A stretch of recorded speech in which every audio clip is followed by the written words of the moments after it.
1, Deus. 2, a polaridade. 3, a forma. 4, a ordem.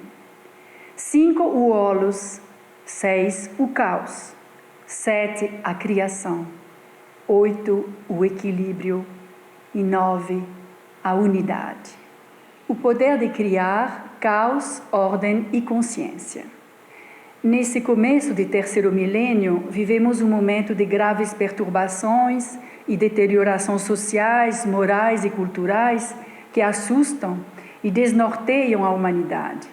Nesse quadro confuso, emerge cada vez mais a questão crucial para nós. O que é ser homem? Qual é o papel do homem no mistério da criação? Na realidade, desde os primeiros passos da autoconsciência na pré-história, essas mesmas perguntas ecoam dentro de nós. Homem, onde estás? Para que estás? Como estás? Cada período de consciência trouxe um prisma apropriado à época, uma lente, um modelo para traduzir e entender os mecanismos essenciais em jogo entre o homem e o universo. Hoje, segundo uma linha histórica, partindo do prisma do sagrado, passando pelo profano e pela ciência, trataremos de trazer ao entendimento a perspectiva moderna atual da física quântica sobre as leis da criação e o papel do homem nela. Assim pretendemos participar do despertar da nova consciência da humanidade. No começo, sempre era a escuridão abissal, mundo de trevas fervilhando de poder e potencialidade em gestação, o insondável, o imanifestado, Deus, uno. Para a ciência, se trata da singularidade, indecifrável, única. Mas, segundo o taoísmo, da perfeição nada advém. E Deus, uno e manifestado, se sacrificou e se partiu em dois. Haja luz, e a luz se fez. E viu Deus que isso era bom. O Deus criador Brahman, dizem os indianos, emite a sua respiração. Quando expira, o mundo se cria e se expande por tempos e tempos, até que Brahman inspira e reabsorve o mundo. Para a ciência, o Big Bang aconteceu, explosão fenomenal da singularidade única, num magma informe de partículas atômicas desordenadas. O sopro criador começou então a diferenciação e criou as polaridades, o dia e a noite, o ar e o fogo, o yin e o yang, puras energias se manifestando de modo ordenado, cíclico. E viu Deus que isso era bom. Então continua a organizar a complexidade nascente da criação e apareceu a matéria, a terra, a água, as plantas e os bichos, e viu Deus que isso era bom. Por fim, o Criador deu vida à criatura para que provasse a sua obra. Adão e Eva, inocentes, inconscientes do presente que lhes é dado com a vida, até o dia em que mordem o fruto do conhecimento. Assim é que, do caos inicial da potencialidade pura, o grande arquiteto foi construindo uma sucessão de formas surpreendentes e belas. 1, Deus. 2, polaridades. 3, a forma. Desde o nascer da consciência, o homem ficou fascinado pela harmonia da criação.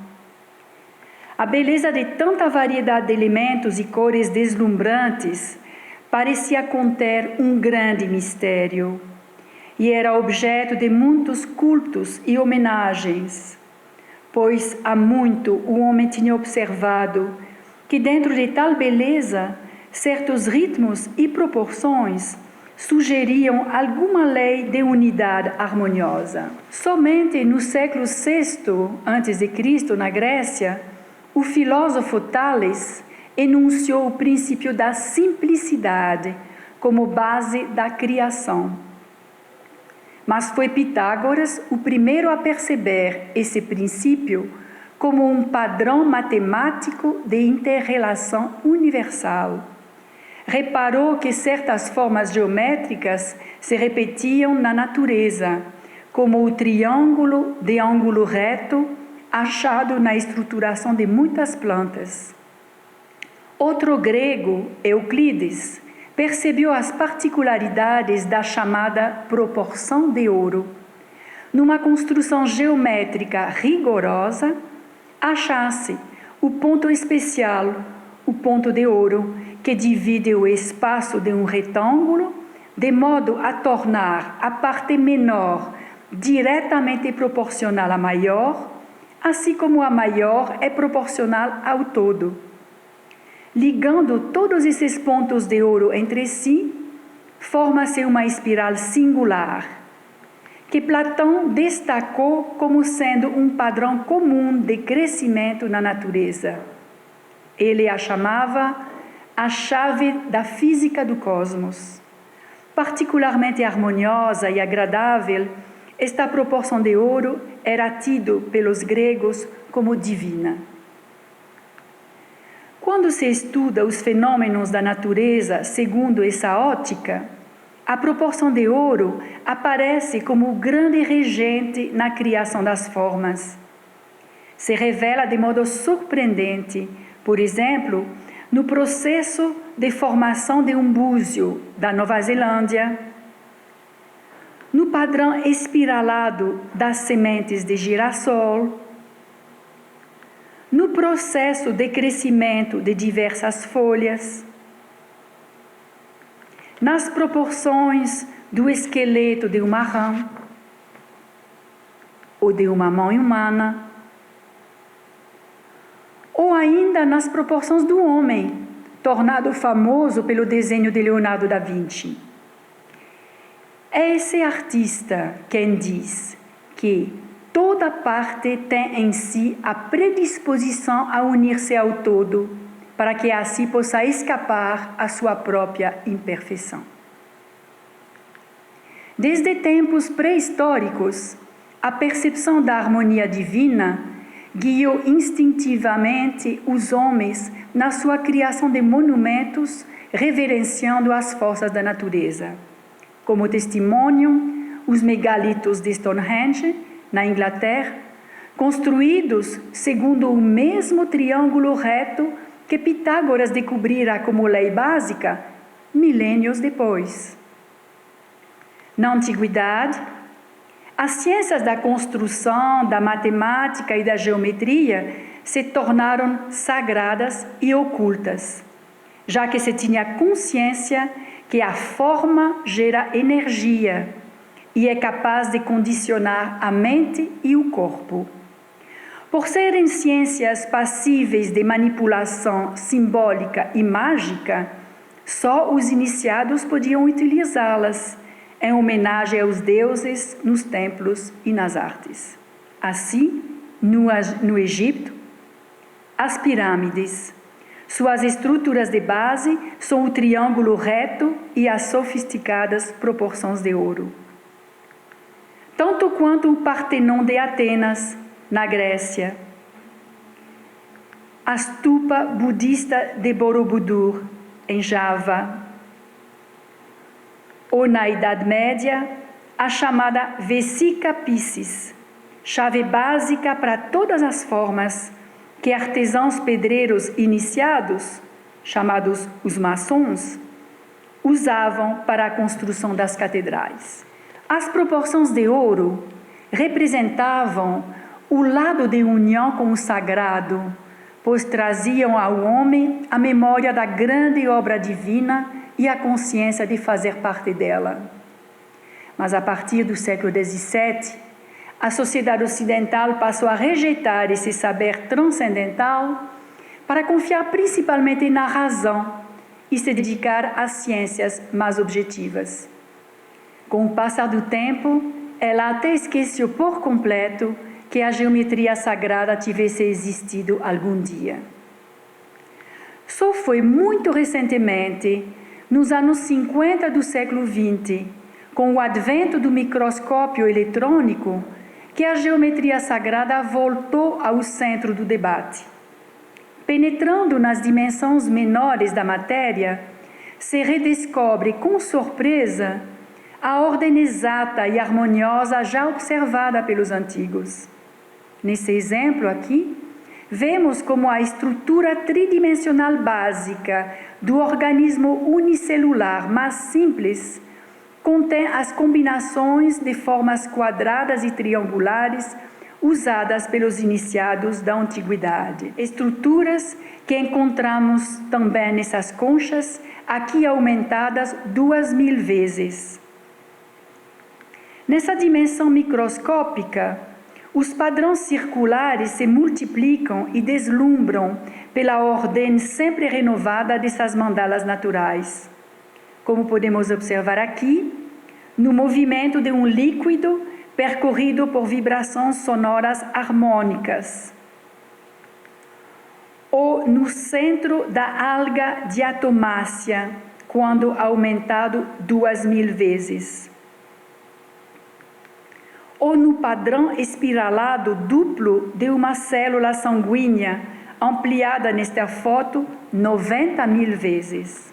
Mergulhando no infinitamente pequeno, até o nível atômico, se confirma de modo ainda mais contundente essa organização de harmonia geométrica, como se pode ver aqui no padrão atômico de uma agulha de platina, aumentado 750.000 vezes, ou no núcleo do gás hélio, cujas moléculas se agrupam num triângulo equilátero.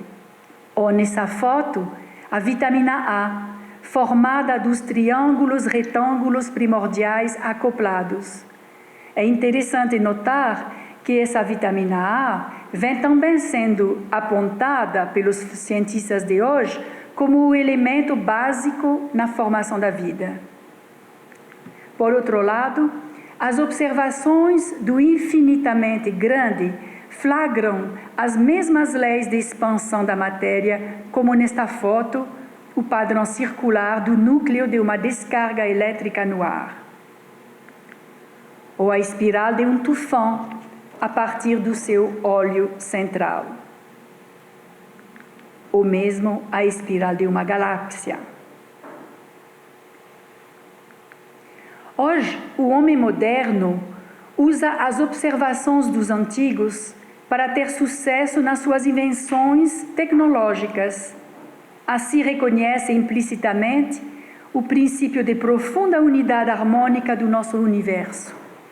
A geodésia é uma esfera gigante construída na base de triângulos equiláteros. Os aviões são construídos segundo as proporções de ouro. E não se pode esquecer da nanotecnologia, que lida com dimensões ínfimas de milionésimo de milímetros, manipulando a matéria a nível atômico para criar novas matérias ou funções. Essas seguem as leis geométricas de base, como exemplificam aqui a estrutura molecular de uma fibra antifogo, ou a acetona cristalizada em espiral pela luz polarizada, usada como novo material de CD, ou a vitamina C sintética para lutar contra o processo de envelhecimento, ou chamado curral quântico, formado de um anel de ferro sobre uma superfície de cobre, capaz de armazenar maior número de informações computarizadas. Uno, Deus. 2, as polaridades. 3, a forma. 4, a ordem. Mais recentemente ainda, nos anos 70, a matemática assumiu uma nova maneira de entender os fenômenos da criação. Até então, na concepção cartesiana e mecanicista de Newton, se percebia os sistemas dinâmicos como lineares, causa seguida de efeito. E só se conseguia descrever certos movimentos transitórios, previsíveis e sempre tendendo ao repouso. Movimentos não lineares e não previsíveis não se encaixavam no sistema e eram tidos como intratáveis. Aqui, nesta representação gráfica de um sistema linear feita por computador, se vê as diagonais sendo calculadas, entendidas e desenhadas. Os quadrantes lisos correspondem às áreas intratáveis. A partir de Einstein, sabe-se que o espaço não é reto, mas curvo, e que as paralelas se encontram no infinito fechado em si. Com o advento da informática, surgem novas possibilidades de cálculo que confirmam a teoria de Einstein e permitem tratar do que era antes intratável, ou seja, dos sistemas não lineares e não previsíveis. O computador, com sua rapidez de análise, assim como sua capacidade de representação virtual de equações matemáticas, vai permitir, pela primeira vez, mergulhar no infinitamente pequeno pelas dimensões fracionárias da matéria. É a famosa geometria fractal, cujo primeiro exemplar está representado aqui, a chamada curva de Koch, que demonstra matematicamente que a estrutura básica de qualquer forma é o triângulo de ângulo reto e seu desdobramento equilátero. Mostra que, dentro de um espaço finito, existe uma extensão infinitamente desdobrável em triângulos sempre menores e proporcionais. Essa geometria fractal permite analisar e calcular as formas irregulares, como um floco de neve que vemos aqui, ou o mapa de um litoral. A geometria dos fractais mostra a crescente complexidade e profunda unidade de um conjunto. Aqui vamos ver o famoso conjunto de Mandelbrot, que foi a primeira exploração gráfica feita a partir de uma equação matemática da matéria, penetrando em escalas cada vez menores. Cada foto seguinte vai se aprofundar em detalhes e dimensões sempre menores, definidas no pequeno quadrado na esquerda da tela, e continuaremos a descobrir essa forma gráfica primordial vista aqui, que reaparecerá infinitamente repetida em ilhas sempre semelhantes à forma inicial, embora nunca idênticas a ela.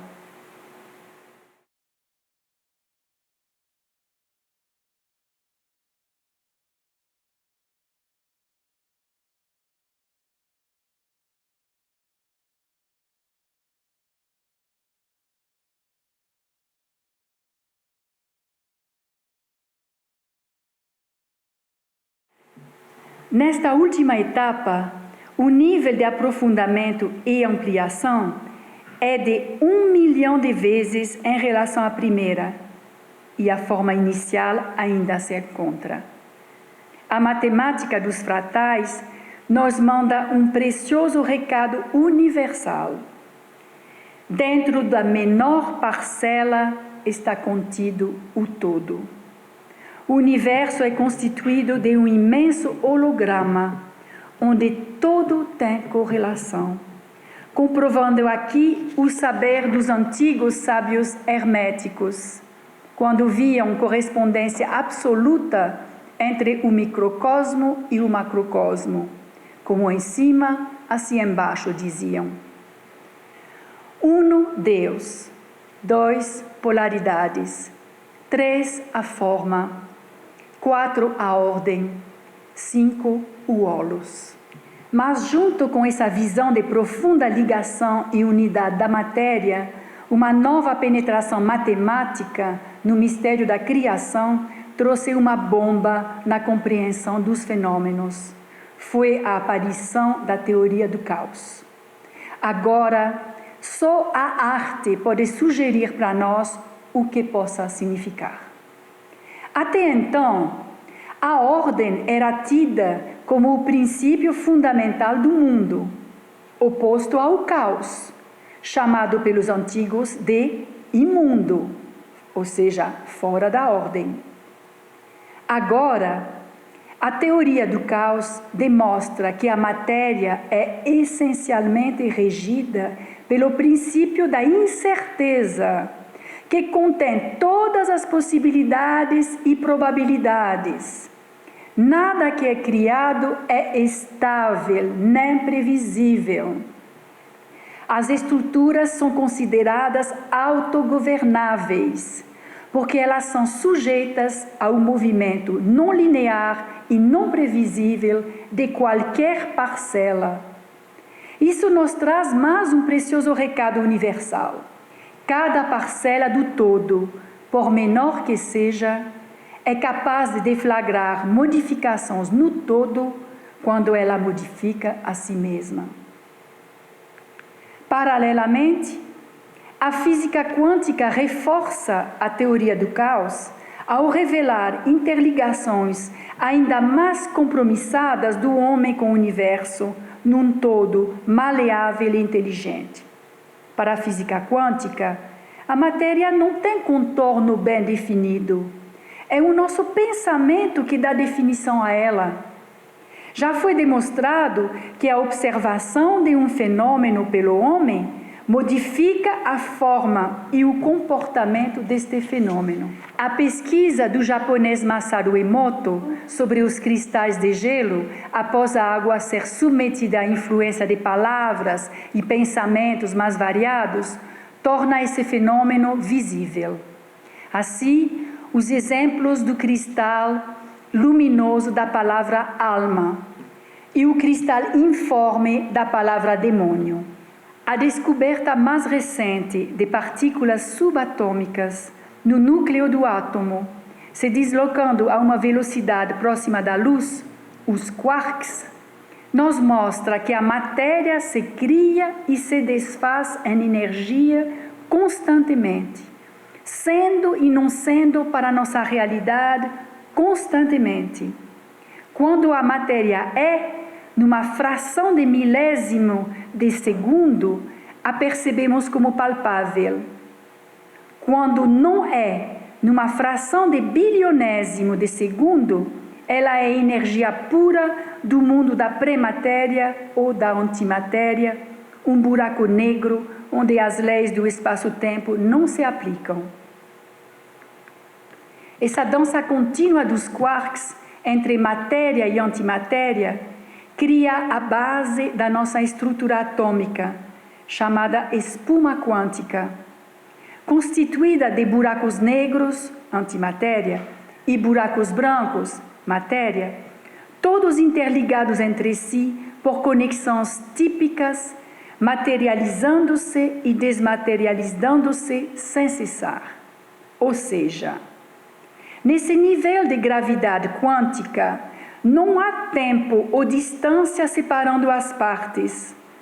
Todo é concomitante. Você não pode mover-se sem influenciar todas as coisas no universo. Uma vez mais, a parte é indissociável do todo e nada é para sempre. 1, Deus. 2, polaridades. 3, a forma. 4, a ordem. 5, o holos. 6, o caos.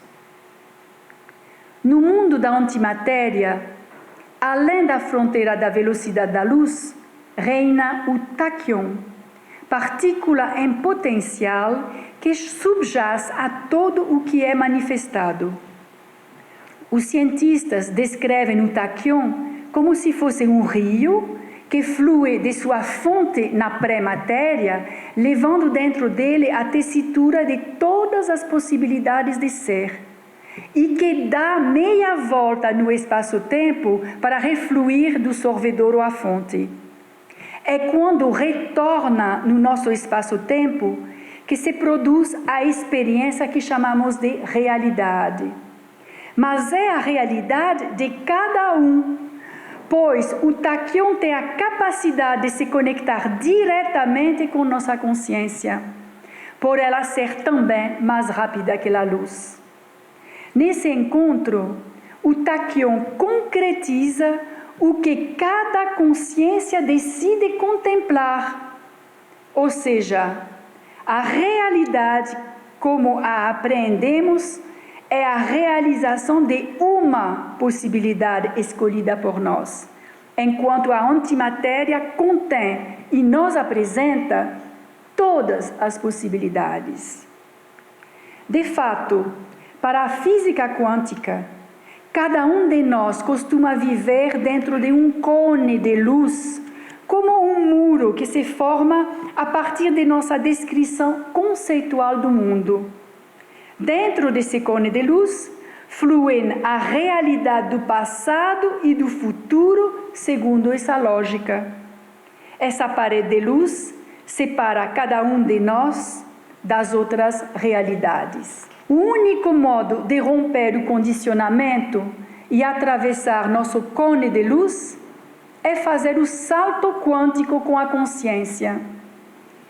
Basta deixar de insistir na velha visão do mundo para a consciência nos transportar na onda quântica, cheia de potenciais diferentes, onde podemos escolher um novo padrão de percepção e vivência, se assim o quisermos.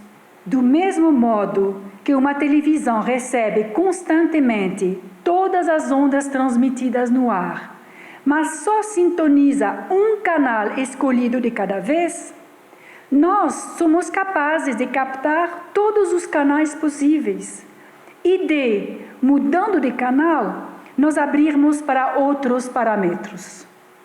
A exemplo do pintor Miró, que se lançou aqui nessa aventura, descrevendo de modo poético novas visões para novos olhos, nesse quadro intitulado O Belo Pássaro Decifrando o Desconhecido para o Casal de Namorados.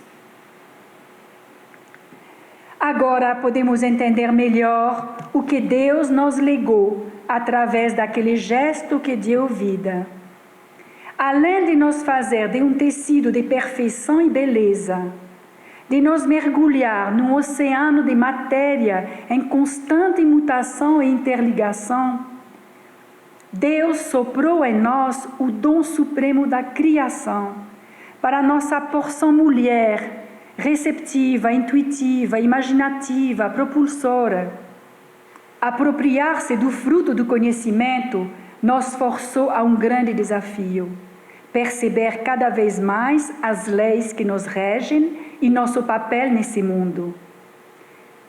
Isso é o que nos levou a entender nossa grande missão, pois podemos vislumbrar agora que compartilhamos com Deus o devir de sua obra, já que é pela consciência que a criatura é capaz de penetrar na criação e de transformá-la como a si mesma. Movimento perpétuo de evolução mútua. Deus quer, o homem sonha, a obra nasce, diz Fernando Pessoa. Uno, Deus. 2, polaridades. 3, a forma. 4, a ordem. 5, o holos. 6, o caos. 7, a criação. Nesse concerto universal, cada um de nós, por menor que se sinta, é importante. Cada um tem seus instrumentos capitais, perfeitos e mágicos, para relançar o desafio que Deus nos deu. O sentimento para desejar, o pensamento para sonhar, a consciência para escolher e a mão para realizar. Onde está minha obra, se não é na criação e recriação constante de mim e do meu mundo no meio da dança do universo? Agora que sei do meu poder, preciso entender o meu dever. Se, consciente ou não, sou co-criador da realidade que me cerca, que responsabilidade me cabe do estado do mundo? Preciso rever os valores que vivencio e professo, já que o que apreendo e emano ressoa e vibra na face do mundo. Caberá sempre a mim escolher os alvos e os meios e discernir os trajetos, rumo, meu dever me diz, às grandes leis da harmonia e do equilíbrio. A criatura sai, enfim, do exílio quando se torna co-criador para buscar além dos limites, conectar com o mistério, tecer outras sinfonias e novas formas de ser. Querer é um poder, sintonizar é uma arte, compartilhar a criação é uma dádiva, construir a evolução é a tarefa consciente, completar o ciclo do retorno ao Uno é a meta sagrada. Plenitude da alquimia criadora. 1, Deus. 2, a polaridade. 3, a forma. 4, a ordem. 5, o holos. 6, o caos. 7, a criação. 8, o equilíbrio. E 9, a unidade.